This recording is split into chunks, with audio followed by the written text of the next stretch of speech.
वक्फ सुधारणा विधेयकावरनं फडणवीसांनी ठाकरे गटाला आव्हान दिलं होतं. त्याला आता संजय राऊतांनी उत्तर दिलंय.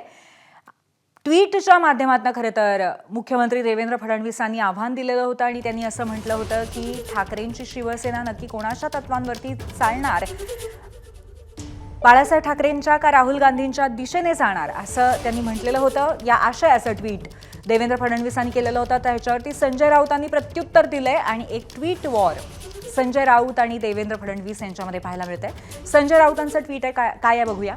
देवेंद्रजी, वक्फ सुधारणा विधेयक आणि हिंदुत्वाचा काडी मात्र संबंध नाही. ही तुमच्या पक्षाची एक खास आहे गोंधळ निर्माण करण्याची. विषय राहुल गांधींचा. त्यांच्या आजीने अमेरिकेला दम भरला होता आणि पाकिस्तानचे 2 तुकडे करून फाळणीचा बदला घेतला होता. तुमच्यात हा दम आहे का? बोला. अशा पद्धतीने संजय राऊत यांनी प्रति आव्हान दिलेलं आहे देवेंद्र फडणवीस यांना ट्विटच्या माध्यमातून. एबीपी माझा, उघडा डोळे बघा नीट.